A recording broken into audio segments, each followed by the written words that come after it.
Hello and welcome to the debate. I'm your host Sana Maqbool with you at PTV World. In today's show, we're going to be taking a look at the very important and surprising news that the world woke up to today with reference to, of course, what is going on in Syria. We've seen that the rebel forces have taken control and President Bashar al-Assad has fled to Russia, and that has ultimately ended the 13-year civil war. And this is, of course, a very important turning point in the history of the country. And what lies ahead is, of course, a big question mark in terms of what is going to happen. But what is the situation on ground? How are the people responding to this new change, and what will this mean for the government in Syria or any transition that is going to take place with the rebels is of course something that remains to be seen. But we've of course seen that many countries that have been involved in this very long war in Syria have their own consequences and impacts to bear as well, including Iran, Turkey, Russia, and of course the US is also very closely monitoring the situation with what is going on, and of course the HTS that it recognizes as a terrorist group. So we're going to be taking a closer look in terms of what this means in the impact that it creates, not just for Syria, but in the larger context of these countries' involvement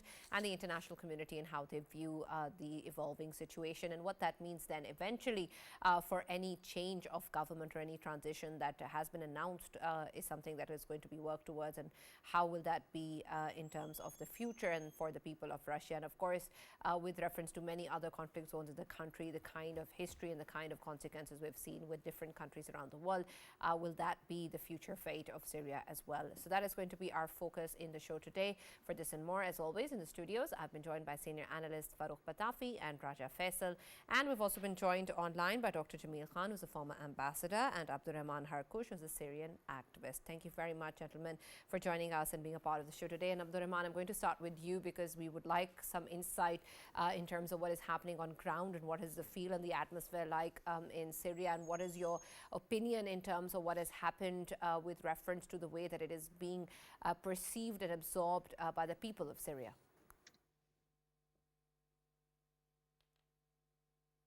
Hi, I assume the question is... Yes, it is. Yes, it's for you. Yes. Okay, so for Syria, it's finally a big day for the Syrians to be getting rid of the Assad regime. After 13 years of revolution, and it was a bloody revolution that the Syrians sacrificed 1 million persons to get rid of this brutal regime. We are finally over, so everyone is happy, everyone is just looking optimistic for the future. It is not a completely happy victory because we still have a lot of suffering for Syrians. A lot of people who were disappeared by the Assad regime are still missing. We are talking about 200,000 people who are missing, and now people are searching every place, digging underground, looking for secret prisons for people who were disappeared, who are most likely were executed by the Assad regime. So it's like a time of happiness for people for getting rid of the regime, and at the same time, it's a sad day to know that many people who have been disappeared during that period were killed by this regime because they are not found anywhere in the country. Right, absolutely. I understand what a bittersweet moment that must be. But ABDURRAHMAN, I also want your take in terms of how the people are viewing now the rebel forces. And I know an announcement has been made by the leadership with reference to how a transition is going to take place, and we're going to be moving towards a government of the people's choice. But we've seen internationally also that such transitions, even if the rhetoric is very strong, even if the war was very strong, ultimately changes into different political dynamics. And so I want your take in terms of what is the trust at the moment in terms of the rebel forces and their intent and capacity to actually move towards a government in place that is according to the people's wishes. Yeah, I think there's enough trust from the people because this rebel force is not a new force. It has been established for over 10 years, and those people, revolutionary forces, come from all over Syria, and they are people who have been fighting the Assad regime. Before that, it's all of the Syrian people were protesting, demonstrating peacefully, and then it turned into an armed conflict because of the regime use of force. So these like rebel forces are not some type of local force, something strange to this place. No, they are the sons of Syria. They come from every city, every town in Syria. everyone is hopeful. Those people who were supporting the regime are also now a little bit comforted by the releases of the new government, now the rebel forces who have become now the governors of Damascus, sending like everyone, telling them that they will not take revenge, they will not be retaliations. They're looking to for amnesty, except for, of course, the top personalities in the Assad regime, like a few people in places of leadership. But for the normal people who were with the Assad regime, like normal soldiers and others, there will be some kind of reconciliation with all of them.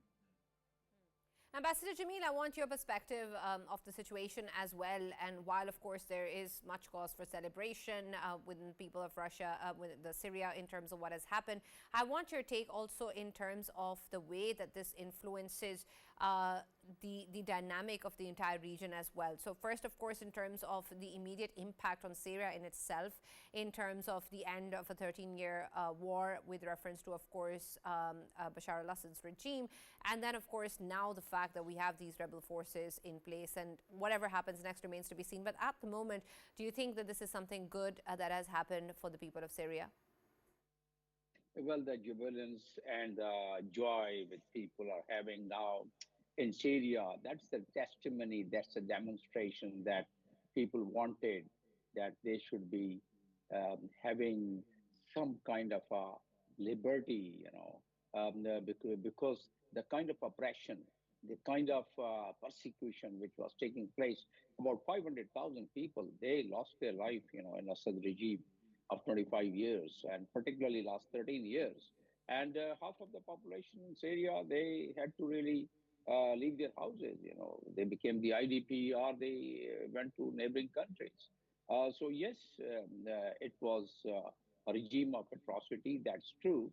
And it was supported by Russia and by the excess of resistance. It was fully supported by that.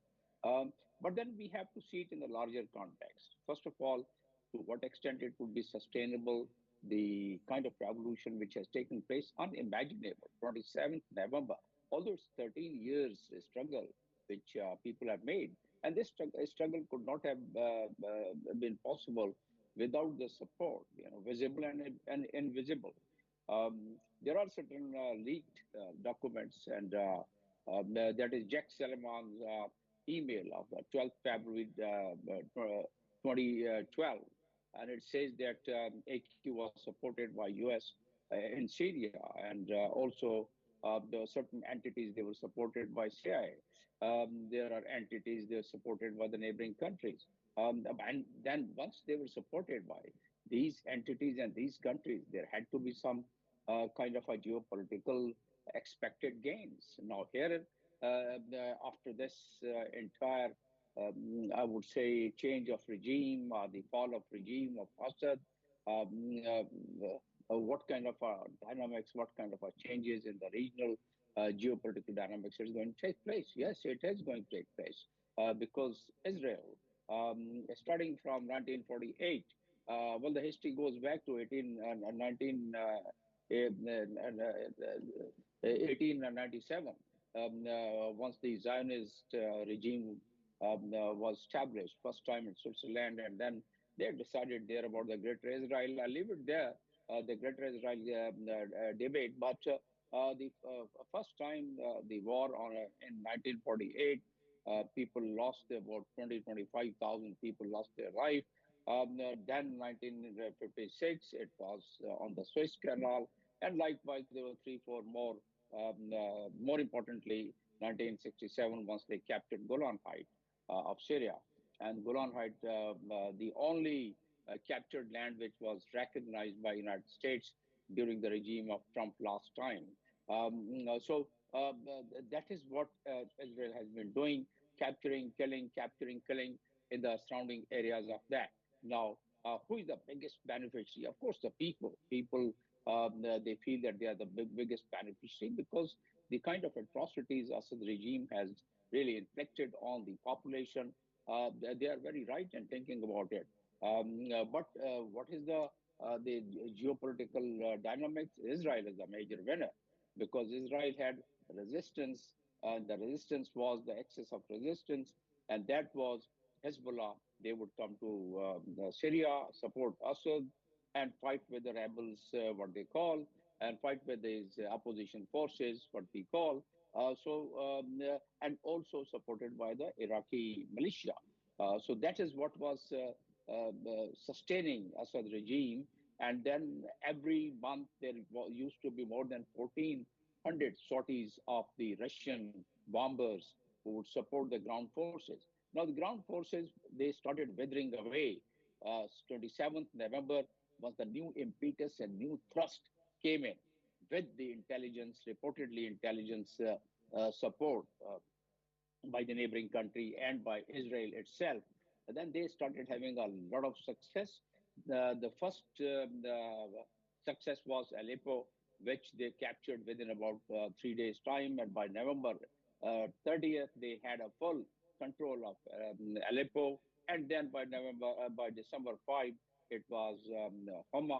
And then also we saw that what happened on the night between 8th and 9th, that Damascus was also brought under control. So this kind of a momentum, which never happened in the last 13 years, it was, as a matter of fact, not only supported, but the full intelligence cover was also provided, it reportedly.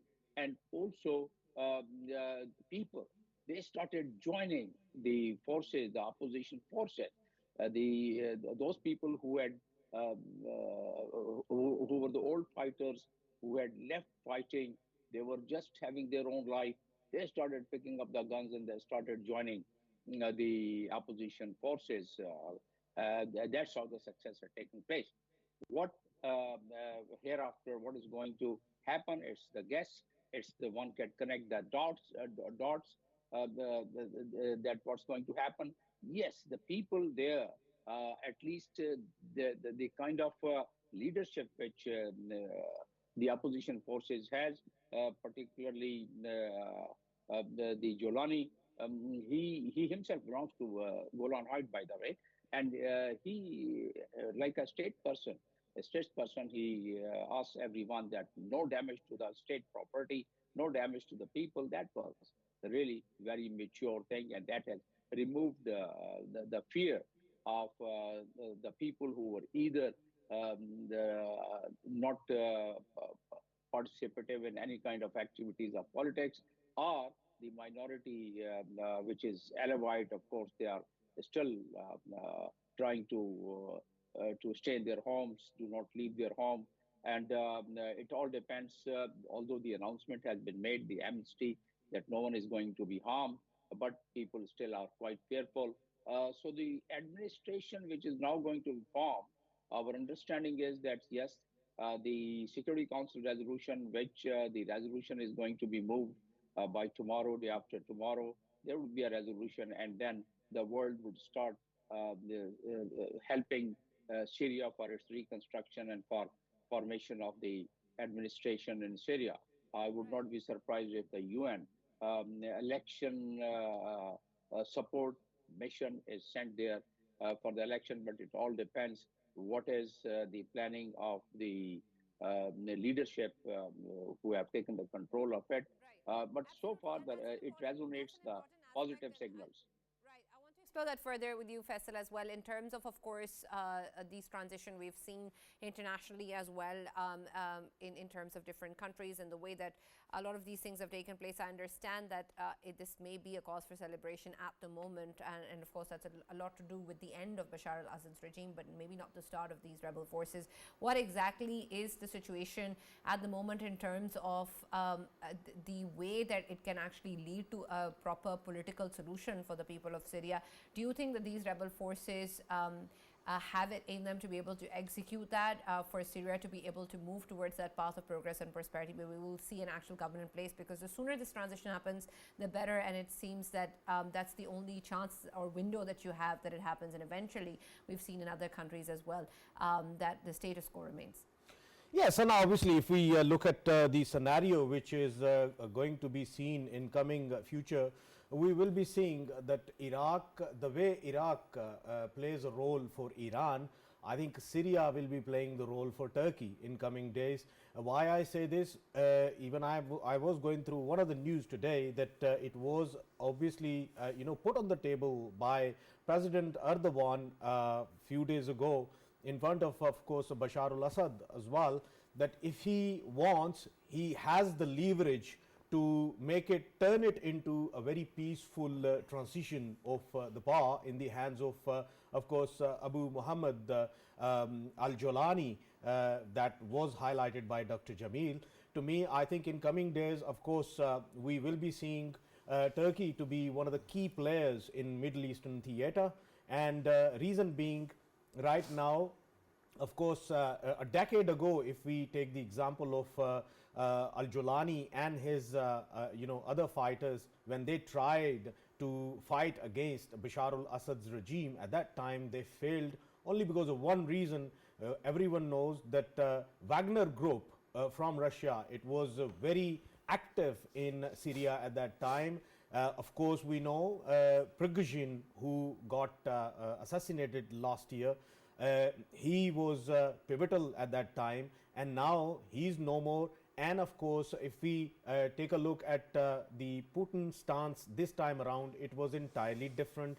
Putin, of course, West is saying that Putin couldn't do anything. Putin could do everything, but right now situation was entirely different in the Middle Eastern theater, and now he wasn't interested in it at all. Same was the case previously in when we saw that Nagorno-Karabakh, in which traditionally Armenia was always considered as the most important ally of Russia, but when it came to Nagorno-Karabakh, Azerbaijan swiftly, with the help of Turkey at that time, they made an impact, and Russia didn't do anything because that was the change which was bound to happen, and that is why we saw that Azerbaijan easily won that war. And similar is the case here. If we take the example of Bashar al-Assad, for a long time, I mean, let's call it 53 years of tyranny, because if we take the example of Hafiz al-Assad, when Hafiz al-Assad was in power for 29 years, he had maintained very balanced approach towards the West as well as towards Moscow as well. He was equally important for Kremlin as well as for the Oval Office of US, and he had a tight control over his people, and he has been doing the same tyranny against his own people, like we saw Bashar al-Assad was doing. And Bashar al-Assad, for 24 years, consecutive 24 years, he had the same stance towards his own people. One wonders that if he was an eye specialist, one would always expect some kind of sanity from such a doctor, but he turned out to be a beast for his own people.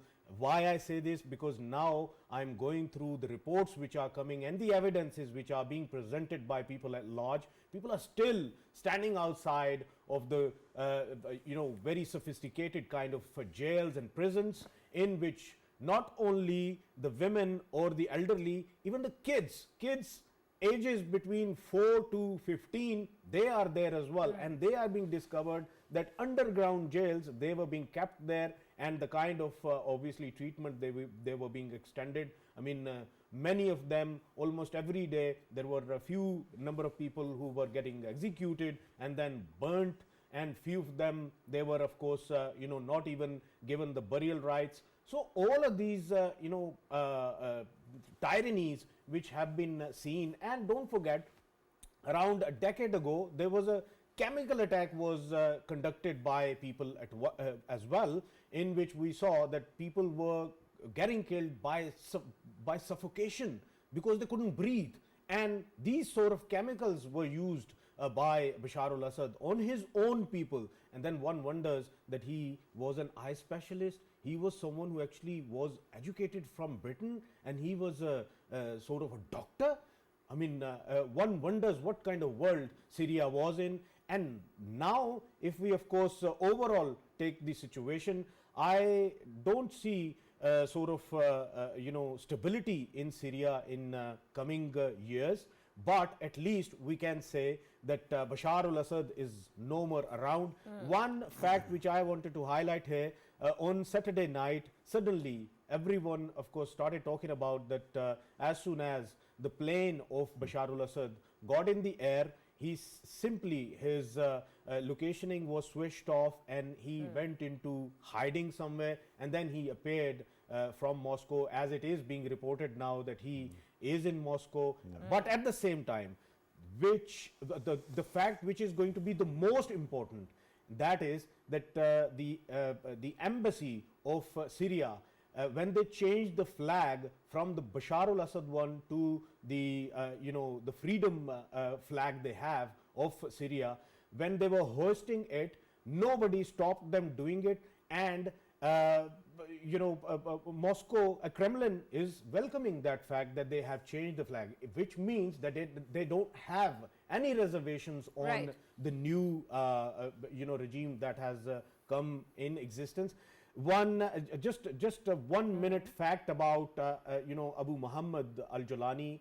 He was born elsewhere because his parents, they were of course ousted from Israel, from Golan Heights, and word Jolani actually comes from Golan. You can call it Golani or Jolani, but it's from Golan. He hails from there, but he was born in Riyadh, Saudi Arabia, and then later on he is the very Al-Jolani who was actually captured by Americans back in 2001 or 2, in which of course he was kept in the prisons for like 6 years, but he had a pivotal role to play when a decade ago they had a resistance against Bashar al-Assad. And right now the change of his stance in terms of his resistance, previously 10 years ago he associated himself with the kind of global struggle of bringing ISIS into power for the whole world, but this time around he simply said,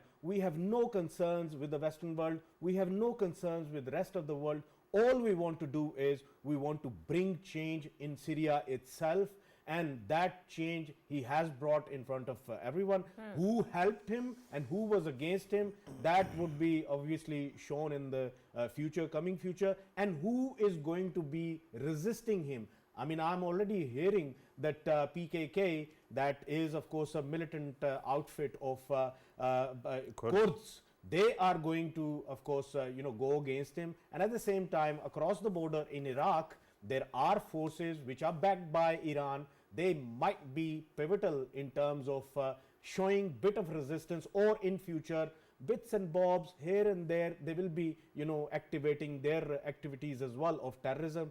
But so far it is of course seen that he has the control of Syria, and what kind of control and how long that control can be sustained, only time will tell. Right. And Farrukh, I want your perspective on the situation as well, but add to that the way that different countries' involvement has also existed previously and the impact it creates on them, which includes, of course, Turkey, Iran, and Russia, and how US is also, of course, taking a look at the situation. And a lot of these elements had their own particular stakes within what was going on. So what now of this larger international community? What does this change mean for them? Thank you very much, Sana. You're talking about stakes. I would call it mistakes. Because I think nobody seems to learn from history. But repeatedly what we have seen is same script over and over ad nauseum, and that actually is exhausting. I have no sympathy for Bashar al-Assad. But I have no sympathy for the insurgents either, because on one side was a heartless dictator who actually destroyed his people, right?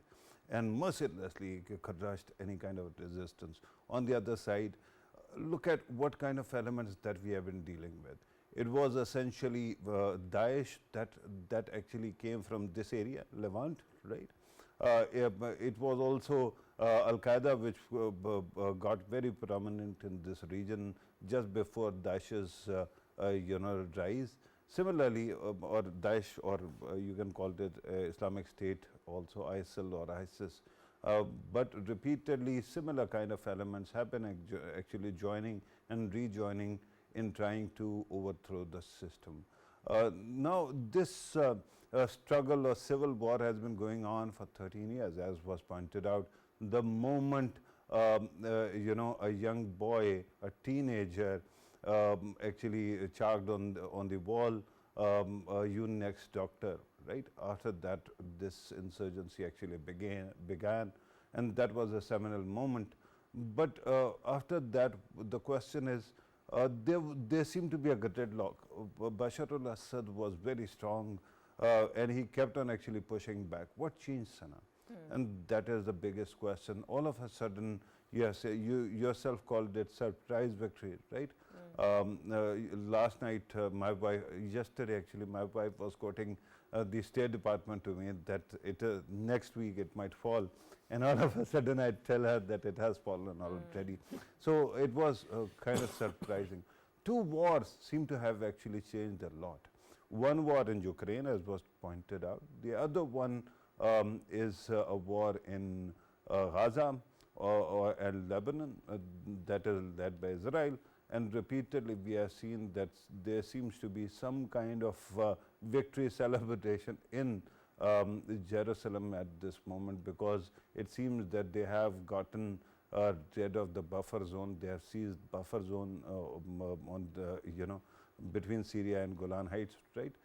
Similarly, they have struck inside Israel also. Struck inside Syria also, and they have taken out alleged chemical weapon sites. So this is something that actually builds up Israel's supremacy in the region. Once again, they get what they want. The first thing is they always want to actually prove that two or three things that don't work together. Islam, democracy and peace cannot live together, right? Every time there will be an election, there will always be extremists, or whenever there is resistance, an extremist group will rise to power. This is how they actually portray. Then they show that Muslims are terrorists, or they are, at least when it comes to their doctrine, when they go to their doctrine, they are extremists and they will always be the extremists. This is how they actually, these are the guys, especially Netanyahu, others who are the architects, so to speak, of so-called war on terror and then clash of civilizations thesis also. With that kind of state of affairs, they got whatever they wanted at this moment. But why do I feel that the same script is there? Remember that Soviet-backed regime fell the moment the Soviets actually withdrew from a country. Then there was a coalition of ulama or religious militants that took over, and then they started fighting among themselves. If you want a refresher, I'm talking about Afghanistan. It has been going on for quite some time. Repeatedly, same thing happens. Every time you have to displace a so-called secular left-leaning government, what you bring in is more fundamentalist or extremist, and then you cannot actually hold them together. I'm not going to talk about Turkey that much, because I think that Turkey might not realize it, but they are the net victims. Because of that, the economy's moorings have actually also been shaking for quite some time. I think that there is one very interesting and curious case, and that is of Russia. Russia has their naval base in the country, and then they also were the massive backers of Bashar al-Assad. Repeatedly we saw whenever there was some kind of pushback from the insurgents, it was Russia that stepped in to cull them. Of course, Iran was also influential, but the most important element was Russia. When this whole thing happened, all of a sudden we heard an announcement, first from Moscow, that he has, Bashar al-Assad has resigned. And then of course he got asylum also. And what does that mean? Does it mean that Russia is now once again fatigued like it was during the first Gulf War, because of its internal dynamics, because of Ukraine war, or because of something else is happening? On one side, of course, there is the element of expectation from Moscow that soon Donald Trump is going to take over, and that might be the end of Ukraine war and Russia's isolation. So it could be a very smart move at that time, or for that matter, again, Russia is feeling heat because of the Western sanctions, because of all the activities that have been going on against Russia. Now, the problem is, if it was merely about Donald Trump's arrival or possibility of taking over, and then it was a strategy, at least what Russia would have done is not say that he has resigned and then offer him asylum. They would have actually allowed him to come to their country and then declared that he is a government in exile, so that you can buy time. So there is something funny going on with Russia. We have to keep watching because it is such an important force. When it comes to Israel, at this moment I saw two speeches that seem to be kind of victory laps. One was President Biden, although he actually once again gave his expectations also of how democracy should prevail. On the other side, what we heard from Netanyahu was actual victory lap. So I'm afraid that it is once again the same cycle over and over, because Netanyahu would hate Muslims more than Nazis. He wants everything to go that way, and he wants his Lieberraum, again Nazi term, land to actually spread their wings. Every Muslim country that actually fights inside itself, in the end, provides more space for Israel to grow. Right. Abdurrahman, I also want your perspective on the possibility or the avenue that this opens up for the displaced people in Syria. We've seen, of course, that there have been many refugees in multiple countries, and they haven't been able to return home for this long. And there is so much that these people have suffered. Does the current situation in any way open up this avenue for them, given whatever dynamics that exist at the moment? And I know it's chaotic, but eventually, is there hope that it will lead to a return for these people? And Abdurrahman, if you can also take my question related to it as well. If we talk about Dawlat al-Islamiyya, Iraq wa Sham, where does it stand when it comes to, of course, Abu Muhammad al-Julani, whether they will be going against him, or what kind of, presentation they have for him?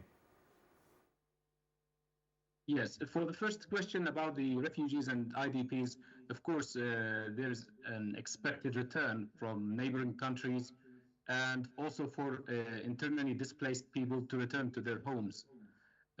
We have about 12 million people displaced inside and outside the country, and most of them are going to go home. It's not going to be so quick because most of the country is destroyed, no infrastructure, no electricity, water services. For me personally, for example, I'm a displaced person, but my house was destroyed, so I cannot go back tomorrow. If I need to go, it's going to be slow, but at least now there's no fear of being arrested, no fear of being killed, being bombed. That's good, and it's going, of course, to lead to more people returning to Syria in the future. And for the question about ISIS, of course, ISIS see everyone in the world as an enemy, including Jolani and others. Jolani, as being now part of the Syrian revolutionary forces, is being seen as an enemy by ISIS. And there was a lot of operations. Last year, they assassinated the deputy of Jolani himself in Idlib. ISIS suicide bombers came with belts and just blew themselves up to kill the second man with Jolani. So they see everyone as non-Muslim, and that's why. So you were talking a little bit about insurgents and ISIS. I would like to say that ISIS is something very, very different from the Syrian revolution and the rebels that are now controlling most of Syria. It's a terrorist organization that's now secluded in some areas in the desert. And the rebel forces were fighting it for years, for long years. We fought it as revolutionary forces more than the Assad regime did, more than the US-supported Kurds did. So, of course, they will not be happy with it. For ISIS, they want to fight everyone until they establish their dream state they have. And for Al-Qaeda, we don't have Al-Qaeda in Syria. The only group that we had was called Jabhat al-Nusra, connected with Al-Qaeda, and it severed these ties long years ago, so we don't have anything related to Al-Qaeda now in Syria. Everyone knows that this is not something viable, not good for the Syrian people or for the Islamic world. People grow up like even Al-Jolani now is 40 years old. When he had Al-Qaeda ideology, when he went to Iraq, he was about 20 years. And he like went into some experiences and knows what works and what doesn't, and is not going to be any type of that radicalism or anything that people may be afraid of. How exactly is it going to change Syria's equation with Israel? Can you help us understand that also? Israel is an enemy of the neighboring states. They want, actually, they're not happy with what's happening in Syria. They want the Syrian conflict to be prolonged as much as possible. In the past, the revolution was about to win against Assad in 2012, 2013. They didn't want that. They allowed the Iran to send militias to help Assad. They were opening the borders, not doing anything, allowing Iranians to come to support. And when even the Iranians and the Assad were about to lose the war in 2015, the Israel itself agreed with Russia to come and support the Assad to stay in power. So Putin came in an agreement with Israel and supported Assad and saved him, prolonged his life for about 7 years or more than that. So they want the conflict to last as long as possible. Now they just were surprised, Israelis like others, by the quick fall of the Assad regime. They thought that this fighting is going to take months and years like in the past, but suddenly the Assad regime army collapsed, and so they say we are happy now. But from what we are seeing now, the Israelis are conducting hundreds of airstrikes every day and trying to create a buffer zone, occupying lands within Syria. They say that we are bombing now long-range missiles and chemical weapons inside Syria. So they already knew the locations of the chemical weapons in Syria and allowed Assad to. They were like leaving Assad with chemical weapons because they knew that Assad is going to use it against his own people. Assad will not use it against them. Now Assad is gone. They are destroying the chemical weapons inside Syria, destroying these Scud missiles and long-range missiles that Assad was using to bomb areas outside of his control. He could have bombed Israel, fired these missiles at Israel when they were killing people in Gaza, but he didn't do it. He only killed Syrian peoples. Now he is gone. Israel is destroying these weapons because they're afraid that they can be used against them in the future. Yes. Very quickly, Abdurrahman, when you talk about Daesh categorizes the world into three: Darul Khilafa, Darul Hijra, Darul Kufr. We know Darul Khilafa for them is obviously Iraq and Sham. But when it comes to obviously Darul Hijra, we know they call places like Afghanistan and Sudan and places like Yemen as their Darul Hijra. When it comes to Darul Kufr, they consider everyone Darul Kufr. Right now, in the current scenario, with of course Abu Muhammad ruling over Syria, could it be considered as Darul Hijra or Darul Kufr? I think it would be Darul Kufr for them. I don't know a lot about their ideology, but what looks like Darul Islam for them is maybe 1% of the Syrian desert where they're hiding. That's the only place that for them looks like the right place for Muslims. Everyone living outside of it is not Muslim. Everyone that is not following them and a member of their group looks like someone who doesn't know, for them is someone that doesn't know anything about Islam. Murtad, what they call, is something like they left Islam. So this group is an enemy of the Syrian people, and it caused a lot of unfortunately, a lot of damage to the Syrian revolution. And because of it, many countries in the world were supporting Assad, claiming that he's fighting terrorism, he's fighting ISIS. But actually, they were not fighting ISIS. They were fighting the Syrian people, the Syrian revolution, supporting Assad. And also those gangs, the PKK gangs, the US came to support them. They occupy more lands in eastern Syria just under the disguise of fighting ISIS. Now they're holding thousands of ISIS in prison.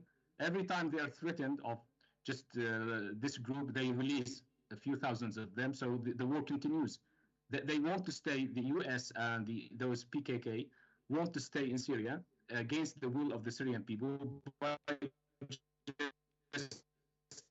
and keep fighting it. Every time there's a problem, perspective on this, since we're running out of time, and I want your take in terms of the country's involvement and what we've spoken about with reference to, of course, Israel, Russia, Turkey, and Iran, and of course the US, and the dynamics with reference to what the future will hold. Ambassador Jamil. Right. Yes, it's going to change the dynamics. As a matter of fact, the Israeli Prime Minister said just about the day before yesterday, rather once the victory was announced, and he said that fall of Assad is as a result of the operations conducted against the Hezbollah and the Iranian support there. So basically, the very supply line of communication between Iran and Hezbollah, where the weapons could be supplied, the logistics could be supplied, now that's no more there. So Israel definitely now, and then second statement comes from Israeli Prime Minister. It says that it would never allow its enemies to be around the boundaries of its country. So Iran was the enemy, so it's no longer there. You're talking about Russians. Russia seems to be more interested now in getting their score settled and the end of the Ukraine war in their terms, which probably they are going to have some kind of support from Trump once he assumes the power. And there might be some understanding between Trump and Russians that now they should start thinning it out from this land, because this is an involvement of a very important country in the Middle East, because the only foothold which was there of Russians, and because of the Russian Chinese also were comfortable. The naval base after 25 years, the Russians had brought their warship. So that once that is gone, the Israel would be able to have its goal completed. And now the next turn, it seems, is Iran. And Iran would now find that it is only left with its horizontal power, horizontal capacity, not the vertical capacity, not the horizontal capacity, because the horizontal capacity was the axis of resistance. Only Houthis are left, but it appears that in the coming days and weeks, Houthis would also be taken on. But Iran might as well find some difficulty after this. And Russians, to what extent can they get involved? It doesn't seem that they would get involved in this theater of Middle East. And Middle East now would have an Abraham Accord expansion that appears that it's going to be witnessed very soon. Joe Biden, Trump has already said yesterday that why Israel is not really completing its mission. They should just have the victory and bring peace in Gaza. So their victory is to have a full administration of Gaza, to whatever more extent they can do the ethnic cleansing, they will do it before 21st. And after that, they have already neutralized all the resistance power around Israel. So Israel would have a good time of controlling Gaza, West Bank, and having more settlement. As the report goes, more settlements start. Right. Thank you very much, Dr. Jamil Khan, for joining us. And thank you, ABDURRAHMAN HARKOUSH, for joining us and being a part of the discussion. Thank you, Faisal, and thank you, Farrukh, as always, for being part of the debate. That's all that we have time for. We'll now see you tomorrow.